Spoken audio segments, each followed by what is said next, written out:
Hello, I'm Roger Sutton, editor-in-chief of the Hornbook, and I'm delighted to be here today with Rita Williams-Garcia to present her with the award for Boston Globe Hornbook Award for A Sitting in St. James Novel of the Year. Rita, congratulations. Here's your award coming through the screen. Thank you so much for getting this to me. Oh, The miracle of technology. What can oh I yes, say? to at last have this in my hands. I'm so appreciative. I remember that the last time we talked, which was a few months ago, it was a Talks with Roger interview, and I knew this was going to happen, but I couldn't tell you. But then I had the pleasure of calling you a few months later and giving you the good news. So Just knew I had done something wrong because I had had a little scheduling problem before, and so you all had to hunt me down. So I thought, oh right, my goodness, what have I done now? Let me look at my calendar. not a problem. Just trying to keep you on your toes. So Rita, this book, Sitting in St. James, and you know, I read this electronically and didn't even notice how huge it is. But what was it like for you doing a book so different from anything you had written before? Oh, well, you know, it was a journey. I always like to do something a little bit different. I love to learn. I love to find things out and be wrong and make discoveries. And so that's what this journey has been for me, just kind of finding out things that I didn't know before, and then trying to craft them in a way that my reader would believe, oh, Rita is the authority of all that, you know, that all that she writes about. But it was such a wonderful learning journey for me. It helps me to well, one of my I think my main mission is just understanding humanity, understanding humans. I am a Christian, and so I am commanded to love everyone. And so you know how hard that Not is. sometimes, isn't it? Um, and so that's part of my mission as I write, is to not just write the people who are easy to love, but to write those people who are hard to understand at times, who we might rail against and shake, you know, shake our fingers at, our hand at, you know, and judge. And so it's, I always feel that um, that when I write something, that I go a little further to uncover somebody who might otherwise be hidden, who might otherwise not be understood. And so that's what I wanted to do. That's part of what I wanted to do with the Sitting in St. James. And I'm praying that, you know, that mission accomplished. For the most part, I don't expect everybody to, you Do you know. ever find that your attitudes towards your characters changes as you write them? Oh, sure, of course, because they teach me as I go along. Um, I always have I always have a plan, a firm plan in mind for my characters. I name them. I know what their mission is, their part to play in telling the story, and then as I write, they rebel. You know, they are all like teenagers, from 80-year-old Madame to Thisbe and everyone else. They're all like teenagers once they get their own 2 feet um, from underneath them. They take off in their own direction, and I have to kind of throw away the playbook a little and say, okay, okay, all right, you win this time. Ah, you said in the conversation we had for Talks with Roger that you had sworn never to write a novel about slavery. Oh, yeah. Well, this that was okay. So I just said that my mission was that of humanity. Well, that's 64-year-old Rita. You know, 22-year-old Rita. all I cared about is I want to tell this story about this little Black girl who is never seen. And I want to tell it in her terms. I didn't know what a gatekeeper was. And even if I knew, I would not have I don't think I would have bent. That was Blue Tights, right? That was Blue Tights. Yeah. A girl who wanted to dance ballet. She did not have the classic ballet dancer's body. She had a big butt, and but she could move. And so I didn't want to portray her as a victim and all of that. So as I wrote these kinds of characters, kind of unapologetic, my readers, especially young girls that I would meet when I did my author's visits, they would tell me, "Oh, please, keep writing stories about us. Keep telling these stories. We don't want to hear about civil rights. We don't want to hear about slavery. Enough about that. Write about what's happening now." And I was like, solid, yeah. And but the what happens is, as you get older, you see the continuum of things. You see themes repeating. You see behaviors repeating. And then it gives you pause, and you feel as a writer, it's your duty, an artist, it's your duty to sound the alarm when you see it. And so if this was the best way for me to do it, so be it. 22-year-old Rita, 33-year-old Rita, sit in the corner. You've done your job. You've brought me along, but now it's time for me to evolve. And to even if evolving means going to the past, to talk about the here and now. Mhm. We're exact contemporaries in this children's book field. And how do you feel our world is different in receiving a book sorry, I'm bumbling here. What I'm trying to say is, when we look at young adult books from when you and I started in the late 1980s, completely different world of young adult books as they are today. Did you sense the change in the field as you went on writing? Were you aware? Usually I'm pretty good with change. I remember being and kind of noticing it. Because I've always been someone who's always kind of stepped back and looked, and always thought, what does this mean? I remember seeing a young homeless dancer. He was dancing in a company one minute, and the next minute he was homeless. And I just thought about how swiftly that happened. And at that same time that was happening, I began to see what we used to call bag ladies. Mhm. And this was during a time that you could be a dishwasher and still have a kitchenette apartment. And so I began to see homelessness, that not everybody is going to be able to support themselves. So those are the kinds of things that I've step back and I can see it happening before it happening, before it becomes really big. And so, but the children's book industry is something else altogether. I think it's because and I write and I don't think about the industry. Good thing. I think about the story that I want to tell.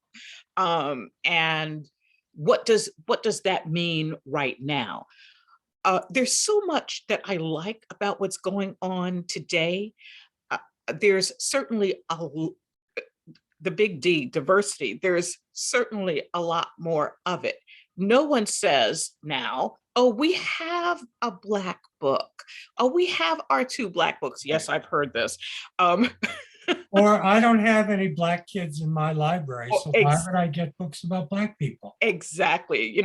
What Native American stories? Like you don't hear these things now as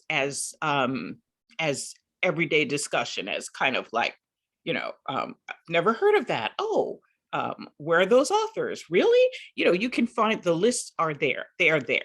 We can be found. And I think that's one of the things that I love so much is that people can be found, stories can be found of diversity.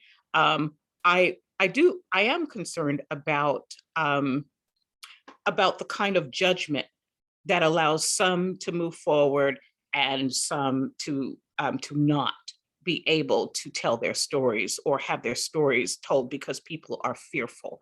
And I hate that banner of cancel culture. I think we really do need to look at things carefully and see what's happening, and then address accordingly. I'm just for the first time, I really weigh what my characters say. Not in the first drafts, not in the first, second drafts I write. But then as I'm getting ready to say, okay, this is the story, this is it, I stop myself several times, and I'm worried about that. I want to be on one hand sensitive, but then on the other hand, I'm too conscious of the artifice, the artifice, the taking care of the artifice, the now sculpting the character to be what people say is all right now. Right. I wondered about that with this book and your use of the N-word expletive. Mhm. Has there been any pushback on that? To me, it's absolutely the right word to use when you use it. But people have become very dogmatic about how children should never see that word. Are you kidding me? I was one of them. Well, okay, so here's my evolution. At first, in the beginning, I was a strong proponent of having the characters speak as they speak. And you will see that in my early books. And I don't take those back. I don't think so. I have to really sit down and think about it.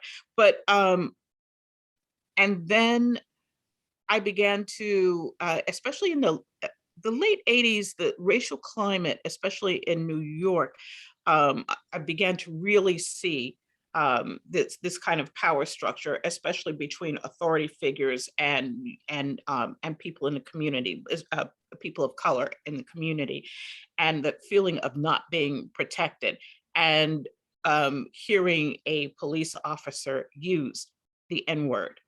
Once you hear that, it changes everything.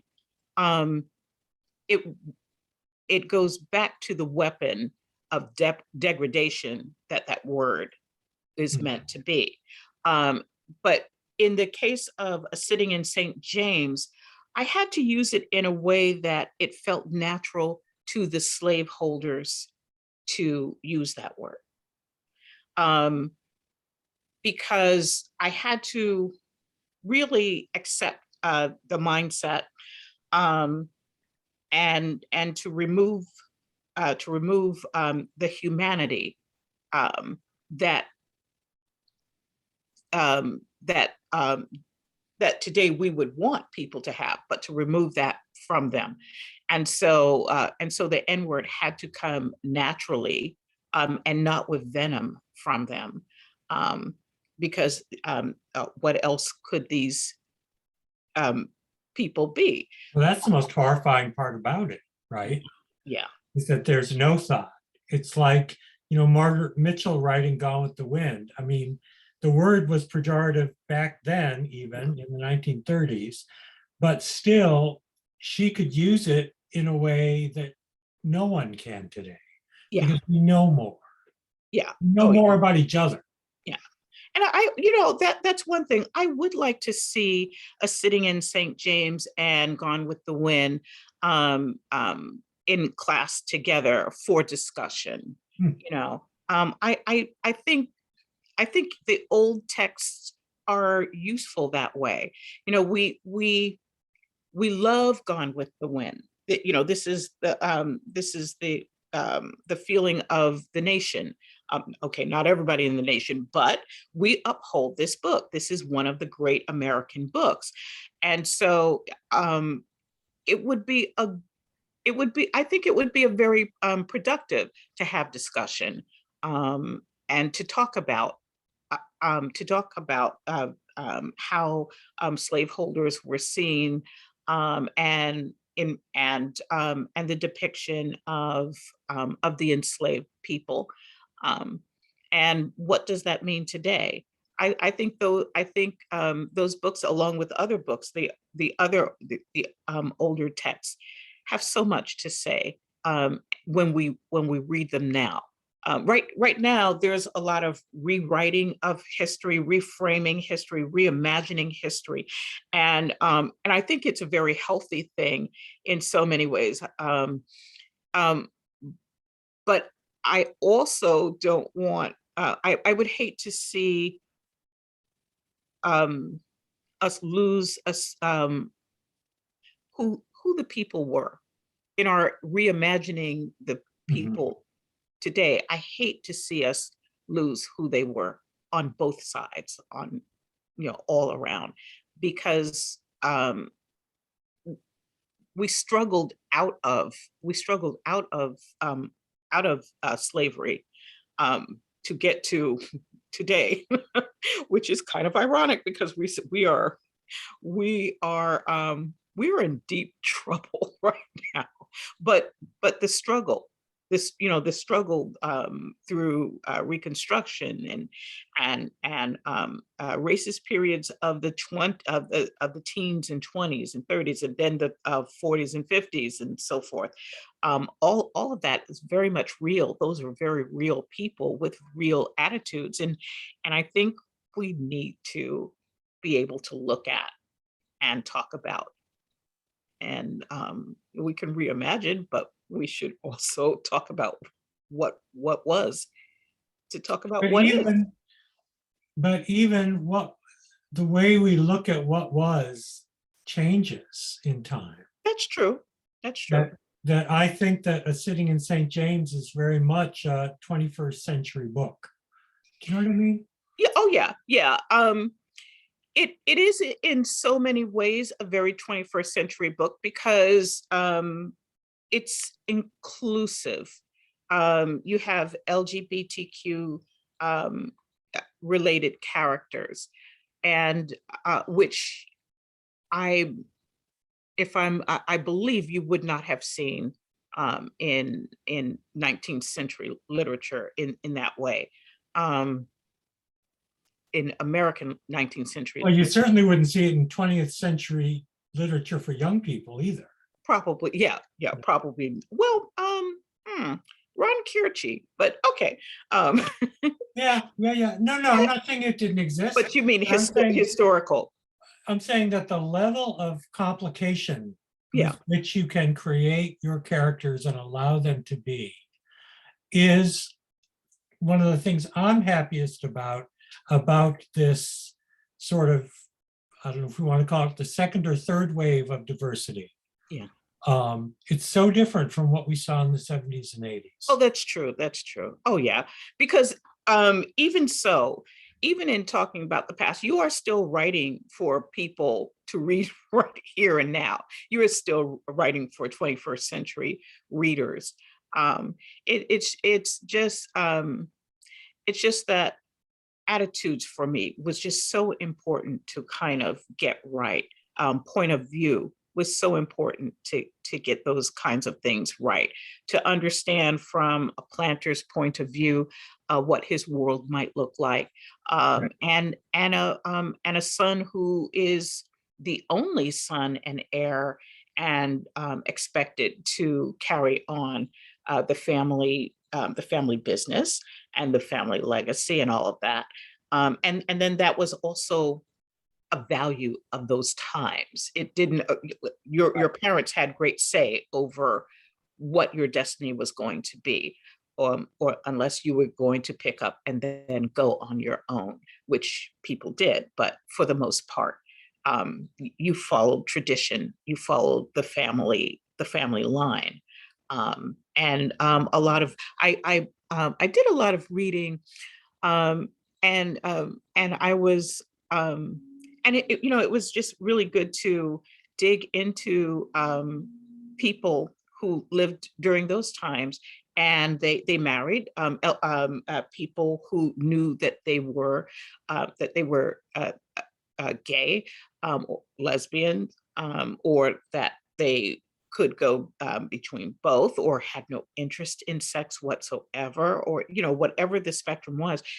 Um, They existed, sure. they existed, and often they married because it was done, and then they found ways to have their own lives, or they were completely miserable. Miserable. Yeah. Well, I'm very glad that you've done such a stellar job of bringing them back to life for us. Congratulations, Rita. You really do deserve this. And I hope you only go on to greater glories. Thank you so much. Thank you for this recognition. It means an awful lot to me. I'm glad. Me too. Thanks a lot. See you later. Thank you, Roger. Bye-bye.